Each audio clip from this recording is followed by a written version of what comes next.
सरकटे का आतंक।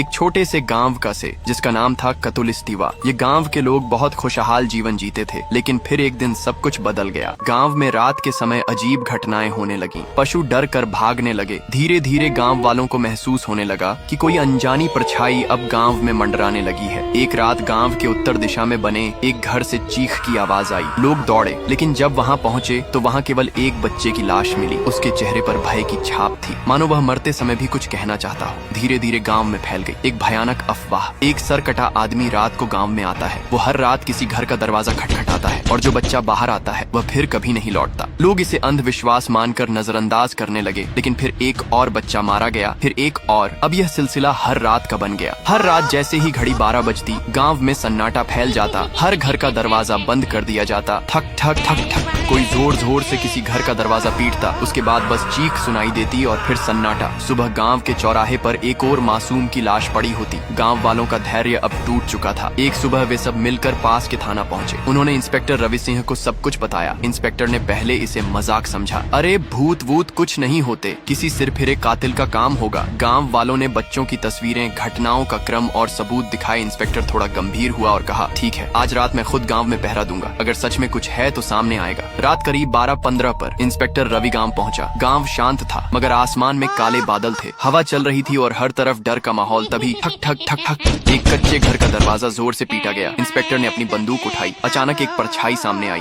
बिना सिर वाला आदमी उसका वह सीधे इंस्पेक्टर की ओर बढ़ा। रुक जा, नहीं तो गोली मार दूंगा। इंस्पेक्टर चिल्लाया। धाएं धाएं। गोलियां चली, लेकिन परछाई हवा में गायब हो गई। इंस्पेक्टर को कुछ समझ नहीं आया कि वो कहाँ गया। तभी पीछे से एक झटका और इंस्पेक्टर की लाश जमीन पर गिर गई। सुबह इंस्पेक्टर की लाशें गांव के बीचों बीच रखी थी। अगली रात फिर वही दस्तक। इस बार शिकार बना आरव, 10 साल का एक मासूम बच्चा। वो जब किसी ने दरवाजा खटखटाया, शायद बाबा होंगे सोचकर, उसने दरवाजा खोला और फिर वही अंधेरा, वही कुल्हाड़ी, वही साया। सुबह आरव की लाश गांव के बीचों बीच रखी थी। आरव का एक बड़ा भाई था, नारुतो। वो शहर में पढ़ता था, लेकिन जब उसे भाई की मौत की खबर मिली तो वह रोते हुए गांव पहुंचा। भाई की हालत देखकर उसका दिल कांप गया। वो फूट फूट कर रोया, लेकिन फिर उसकी आंखों में आंसू नहीं, आग थी। वो आरव की कब्र पर गया, हाथ जोड़कर कहा, भाई मैं तुझे बचा नहीं पाया, पर अब मैं तुझे न्याय दिलाऊंगा। मैं उस सरकटे साए से बदला लेकर रहूंगा, चाहे मेरी जान ही क्यों न चली जाए। किया नारुतो सरकटे को मर पाएगा। उस देखने के लिए फॉलो कर कमेंट करो पार्ट 2।